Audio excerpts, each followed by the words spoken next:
الله الرحمن الرحيم الحمد لله رب العالمين والصلاة والسلام على أشرف الأنبياء والمرسلين وعلى آله وصحبه أجمعين ومن تبعهم بإحسان إلى يوم الدين أما بعد صفات الحروف അവസാനമായി അറദിയത്തായ സിഫത്തുകൾ താൽക്കാലികമായി ചില സന്ദർഭങ്ങളിൽ മാത്രം ചേർന്ന് വരുന്നതായ സിഫത്തുകളെ കുറിച്ചാണ് നാം പഠിച്ചുകൊണ്ടിരിക്കുന്നത്. അതിൽ തഫ്ഖീം, തർത്തീഖ്, പെരുപ്പിച്ചും നേർപ്പിച്ചും ഉച്ചരിക്കേണ്ട അക്ഷരങ്ങൾ, എപ്പോഴും തഫ്ഖീം ചെയ്ത് ഉച്ചരിക്കേണ്ട അക്ഷരങ്ങളെ കുറിച്ച് നാം മനസ്സിലാക്കുകയുണ്ടായി. ഇസ്തിഅലാഇന്റെ അക്ഷരങ്ങൾ. ഇനി നാം മനസ്സിലാക്കുന്നത് അൽ ഹുറൂഫുൽ മുറഖഖ ഖൗലൻ വാഹിദ, എപ്പോഴും തർത്തീഖ് ചെയ്ത് ഉച്ചരിക്കപ്പെടുന്ന അക്ഷരങ്ങളാണ്, നേർപ്പിച്ചുകൊണ്ട് ഉച്ചരിക്കപ്പെടുന്ന അക്ഷരങ്ങൾ, നേരിയ ശബ്ദം നൽകുക. ഇതാണ് തർത്തീഖ് എന്നതുകൊണ്ട് ഉദ്ദേശിക്കപ്പെടുന്നത്. അവ ഏതാണെന്ന് ചോദിച്ചാൽ ഹുറൂഫുൽ ഇസ്തിഫാൽ, ഇസ്തിഅലാഇന്റെ അക്ഷരങ്ങൾ നമ്മൾ മനസ്സിലാക്കി എപ്പോഴും തഫ്ഖീം ചെയ്യേണ്ടതാണ്. നേർ വിപരീതം ഹുറൂഫുൽ ഇസ്തിഫാൽ, ഇസ്തിഫാലിന്റെ അക്ഷരങ്ങൾ എപ്പോഴും തർത്തീഖ് ചെയ്യേണ്ടവയാണ്. ഇസ്തിഅലാഇന്റെ 7 അക്ഷരങ്ങൾ കഴിച്ചാൽ ശേഷിക്കുന്ന എല്ലാ അക്ഷരങ്ങളുമാണ് ഇസ്തിഫാലിന്റെ അക്ഷരങ്ങൾ. باستثناء ألف المد والراء واللام من لفظ الجلالة.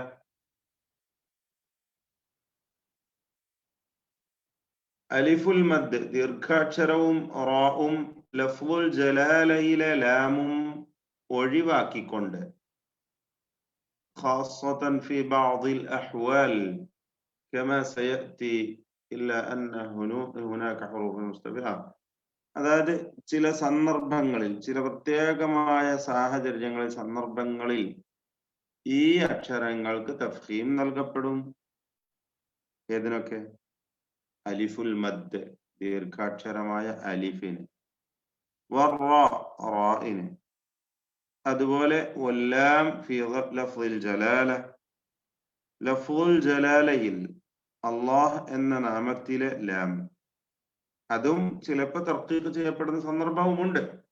ഏതായാലും ഈ 3 അക്ഷരങ്ങൾക്കും തഫ്ഖീം ചെയ്യപ്പെടുന്ന സന്ദർഭങ്ങൾ ഒഴികെ ഇവയും തർത്തീഖ് ചെയ്യപ്പെടുന്നതാണെന്ന് മനസ്സിലാക്കുക. എന്നാൽ മുസ്തഫിലായ ഇസ്തിഫാലിൻ്റെതായ ചില അക്ഷരങ്ങളെ നമ്മൾ ഒന്ന് പ്രത്യേകമായി ശ്രദ്ധിക്കേണ്ട.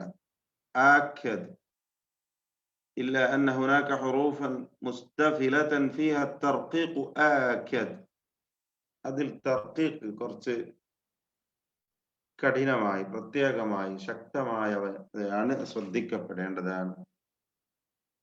ഖദ് യുസ്ബഖു ഇലാ തഫ്ഖീമിഹ, ചിലപ്പോൾ അത് തഫ്ഖീമിലേക്ക് അങ്ങ് തെറ്റിപ്പോകും, എന്നതുകൊണ്ട് അത് ശ്രദ്ധിക്കണം എന്ന് പറഞ്ഞുകൊണ്ട് ചില ഉദാഹരണങ്ങൾ, ചില പ്രത്യേകമായവയെ ഒന്ന് എടുത്തു പറയുകയാണ് ഹിദായത്തുൽ ഖാരിയുടെ കർത്താവായ അബ്ദുൽ ഫത്താഹ് അൽ മർസഫി. എന്താണ് അദ്ദേഹം പറയുന്നത്?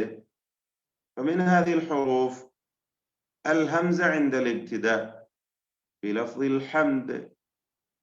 الحمد എന്നതിലെ ഹംസ പോലെ അൽഹംദു, അൽഹംദു എന്ന് പറയരുത്, അൽഹംദു എന്നൊന്നും പറഞ്ഞു പോകരുത്. അൽഹംദു, ഇത് പ്രത്യേകിച്ചും നമ്മളെ ആളുകൾക്ക്, നമ്മുടെ നാട്ടുകാർക്കാണ് ഈ അബദ്ധം വരാറുള്ളത്. അല്ലാഹു അലം, അദ്ദേഹം ഇങ്ങനെ പ്രത്യേകം ഇവയെ എടുത്തു പറയാനുള്ള കാരണം എന്താണെന്ന്. ഏതായിരുന്നാലും ശ്രദ്ധിക്കേണ്ട പദങ്ങളാണ് എന്ന നിലക്ക് നമ്മളത് ശ്രദ്ധിക്കുക തന്നെ വേണം. അൽഹംദു, ഹംസ ഇസ്തിഫാലിന്റെ ഹർഫാണ്, അവിടെ തർത്തീഖ് ചെയ്യണം. പ്രത്യേകിച്ച് അതുപോലെ ഹംസയാണ് സൂചിപ്പിച്ചത്. അതുപോലെ തന്നെയാണ് ഹംസ ഇദാ ജാവറത്തിൽ ഐൻ, ഐനിനോട് ചേർന്ന് വന്നാൽ, അടുത്തായി വന്നാൽ. ഏതുപോലെ അഊദു, അഊദു. അപ്പൊ അത് പലരും തെറ്റിക്കുന്ന പദങ്ങളായതുകൊണ്ടാണ് ഇങ്ങനെ എടുത്തു പറഞ്ഞിട്ടുള്ളത്. അഊദു, അഊദു, അഊദു പറയത് അഊദു.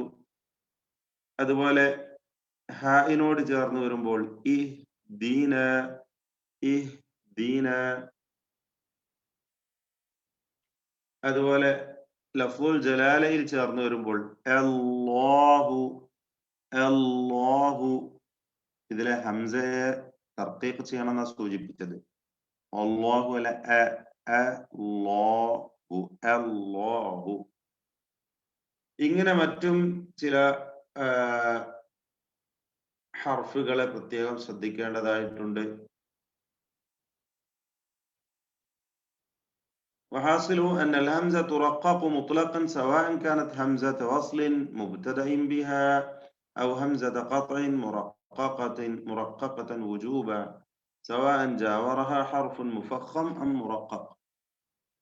സൂചിപ്പിച്ചത് ചുരുക്കി പറഞ്ഞാൽ വസ്ലിന്റെ ഹംസയായാലും ഖത്അന്റെ ഹംസയായാലും അതിനോട് തഫ്ഖീമിന്റെ അക്ഷരം ചേർന്നാലും തർക്കീഖിന്റെ അക്ഷരമാണ് അതിന്റെ അടുത്തായി വരുന്നതെങ്കിൽ തന്നെയും ഈ ഹംസകളെ, അത് ഖത്അന്റേതാവട്ടെ വസ്ലിന്റേതാവട്ടെ, മുറിച്ച് ഓതപ്പെടുന്ന വായിക്കപ്പെടുന്ന സന്ദർഭങ്ങളിലൊക്കെയും തർക്കീഖ് ചെയ്യണം എന്നത് പ്രത്യേകം ശ്രദ്ധിക്കുക. അതാണ് ഹംസയുമായി ബന്ധപ്പെട്ട് അദ്ദേഹം അവസാനിപ്പിക്കുന്നത്. ഇതിൽ തന്നെ വീണ്ടും അദ്ദേഹം ومنها اللام في غير لفظ الجلالة, ലഫ്ളുൽ ജലാലയിൽ അല്ലാതെ വരുന്ന ലാമുകൾ, ഉദാഹരണമായി വലില്ലാഹി, വലില്ലാഹി അൽ അസ്മാഉ, വലില്ലാഹി എന്നതിലുള്ള ലാമുകളെല്ലാം തർക്കീഖിന്റേതാണ്. അതുപോലെ വല്ലാമു ഫീ ലഫ്ളി ലനാ വമിൻ ലഫ്ളി വൽയതലത്തഫ്, ത്വാഇന്റെ അടുത്തായി വന്നിരിക്കുന്നു. വൽയതലത്തഫ് സൂറത്തുൽ കഹ്ഫില് നമ്മൾ ഓതിപ്പോയതാണ് 19-ാമത്തെ ആയത്തിൽ. വൽയതലത്തഫ്. അതുപോലെ അല, വഅലല്ലാഹി, പ്രത്യേകിച്ചും ഈ വചനത്തിൽ സൂറത്തു അൻ-നഹ്ൽ 9-ൽ വഅലല്ലാഹി, വഅലല്ലാഹി ഖസ്ദുസ് സബീലി. ഇങ്ങനെ ചില പദങ്ങൾ പ്രത്യേകം എടുത്തു പറയുകയാണ്.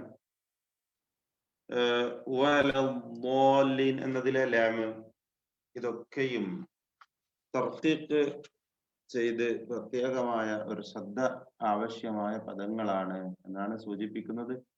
വീണ്ടും ലാ ഇലാഹ ഇല്ലല്ലാഹ്, ഇതിലുള്ള എല്ലാ ലാമുകളും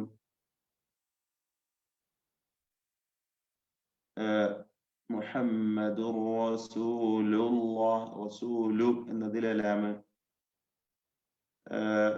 അത്വലാഖ് അല്ലേ, ത്വലാഖ്, ത്വല്ലഖ തുടങ്ങിയ പദങ്ങൾ അവിടെ ത്വാഇന്റെ തൊട്ട് അടുത്തായിട്ടാണ് ലാമ് വരുന്നത്. അതുപോലെ ഖാഫ് ശേഷം വരുന്നു. ഇവിടെയും തർക്കീഖ് ചെയ്യാൻ പ്രത്യേകം ശ്രദ്ധിക്കേണ്ടതാണ്. ഇത് റിവായത്ത് വർഷിൽ അസ്റഖിന്റെ തരീഖ് അനുസരിച്ച് തഫ്ഖീം ചെയ്തതും അത് ഇവിടെ പരാമർശിക്കേണ്ടതില്ല. അങ്ങനെ ഒരു സന്ദർഭം അവർക്കുണ്ട്. എന്നൊക്കെ തഫ്ഖീം ചെയ്തു ഓതുന്ന രീതി അത് നമ്മുടെ റിവായത്തിൽ ഇല്ലാത്തതാണ്. ഇതുപോലെ ധാരാളം പദങ്ങൾ ഇനിയും അദ്ദേഹം എടുത്തു പറയുന്നുണ്ട്. പ്രത്യേകം ശ്രദ്ധിക്കേണ്ട ഒരു പദമാണ്. സൂറത്തു തൗബയിലെ 120-ാമത്തെ വചനം. ഇതിൽ രണ്ട് മീമുകൾ ഖാഇനോട് ചേർന്ന് വന്നു, സ്വാദിനോട് ചേർന്ന് വന്നു.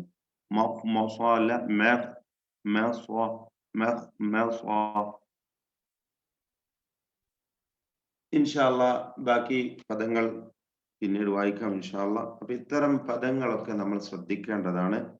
തർത്തീഖ് ചെയ്ത് ഉച്ചരിക്കേണ്ട അക്ഷരങ്ങൾ അവയിൽ വരുന്നു. ചുരുക്കി പറഞ്ഞാൽ ഇസ്തിഫാലിന്റെ എല്ലാ അക്ഷരങ്ങളും എപ്പോഴും തർത്തീഖ് ചെയ്യേണ്ടവയാണ്. ദീർഘാക്ഷരമായ അലിഫും റാവും ലാമും ചില സന്ദർഭങ്ങളിൽ അവ തർത്തീഖ് ചെയ്യേണ്ടതായ സന്ദർഭങ്ങളിൽ തർത്തീഖ് ചെയ്ത് ഉച്ചരിക്കേണ്ടതാണ്. ഇത്രയും കാര്യങ്ങൾ ചുരുക്കി നാം ഓർക്കേണ്ടതാണ്. ബാറക്കല്ലാഹു ഫീക്കും.